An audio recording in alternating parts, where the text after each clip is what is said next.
अस्सलाम वालेकुम वरहमतुल्लाहि वबरकातुहू।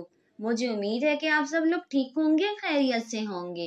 मेरी वीडियो को लाइक करना और चैनल को सब्सक्राइब करना मत भूलिएगा। तो चलें दोस्तों, वीडियो को शुरू करते हैं। हज़रत अय्यूब अलैहिस्सलाम रोमी थे। हज़रत ऐस बिन इसहाक अलैहिस्सलाम की नस्ल से थे और इनकी वालिदा हज़रत लूत अलैहिस्सलाम की बेटी थी। अल्लाह ताला ने इनको बहुत माल दिया था और नबूवत का खिलत भी अता फरमाया था और मुल्क शाम के अंदर हिदायत के वास्ते भेजा। वहाँ इबादत इलाही में मशगूल रहते और बहुत खैरात करते। शैतान ने हसद करके अल्लाह ताला की जनाब में अर्ज की कि तेरा ये बंदा बहुत सामान और औलाद रखता है, अगर इसके पास मालो औलाद ना हो तो बहुत जल्द तेरा रास्ता छोड़ देगा। अल्लाह ताला ने फरमाया, वो ऐसा नहीं है, ख्वाह इस पर कितनी ही तंगी क्यों ना आए, वो इसी पर साबित रहेगा। फिर शैतान ने कहा कि भला मुझे इसके माल और औलाद पर काबू दिया जावे।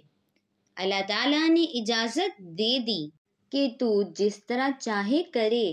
गर्ज इनके ऊँटों पर बिजली गिरी और हलाक हुए और खेती आंधी ने खराब कर दी।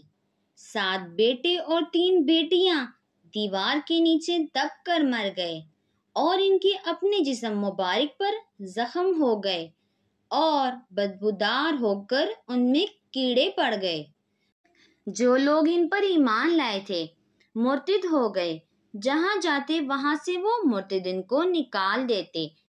इनकी बीबी रहीमा नाम इब्राहिम बिन यूसुफ अलैहिस्सलाम की बेटी इनकी खिदमत में रही। शागिर्दों ने भी उनका साथ दिया। जब लोग इनको किसी गांव में ना रहने देते तो लाचार होकर एक जंगल में झोपड़ी डाल ली। कुछ दिनों बाद वो शागिर्द भी चले गए, सिर्फ अपनी बीवी के रहने लगे, मगर उनकी इबादत में फर्क ना आया। एक रोज बीवी ने कहा कि इस मुसीबत के दूर होने के वास्ते अल्लाह की दरगाह में दुआ करो। फरमाया कि मुसीबत का ज़माना खुशी के ज़माने के साथ अभी बराबर नहीं हुआ। जिस कदर मुसीबत आती आप सब्र करते, इस वास्ते अल्लाह ताला ने आपका नाम साबिर रखा। एक दिन शैतान ने आकर कहा कि मुझको सजदा करे तो मैं तुमको तमाम मुसीबतों से रिहाई दे सकता हूँ। शैतान की ऐसी जुर्रत से आप तंग आकर कहने लगे, अल्लाह ताला मैं इस मुसीबत में तंग आ गया हूँ। अल्लाह ताला ने इनकी इस पुकार को मंजूर फरमाया और फौरन बीमारी से शिफा हुई और फिर मालो दौलत मवेशी वगैरह इसी तरह से हो गए और अमनो चैन से जिंदगी बसर की। दोस्तों, अब हम आपसे कुछ मौज़ों के बारे में बात करेंगे। खैबर की लड़ाई के मौका पर एक यहूदन गोश्त पकाकर उसमें जहर मिलाकर रसूल मकबूल सल्लल्लाहु अलैहि वसल्लम के पास लाई। पैगंबर सल्लल्लाहु अलैहि वसल्लम ने उससे थोड़ा सा मुंह में डाला तो गोश्त ने पुकार कर कहा कि या रसूल अल्लाह, मुझे ना खाना क्योंकि मैं जहर आलूद हूँ। रसूल अकरम सल्लल्लाहु अलैहि वसल्लम ने मुंह से निकाल कर फेंक दिया। बशीर बिन बिरा सहाबी रज़ी ताला ने खा लिया था, वो फौत हो गए। एक दफा अंधेरी रात थी और बादल घिरा हुआ था। उस वक्त रसूल अकरम सल्लल्लाहु अलैहि वसल्लम के पास एक सहाबी बैठा था।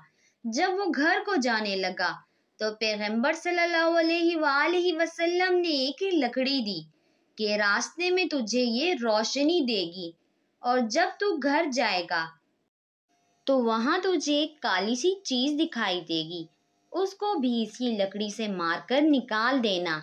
जब वो सहाबी लकड़ी लेकर चला तो रास्ते में वो लकड़ी रोशनी देती गई और जैसा रसूल मकबूल सल्लल्लाहु अलैहि वसल्लम ने फरमाया था, घर में एक काली चीज देखी, उसको मारकर निकाल दिया।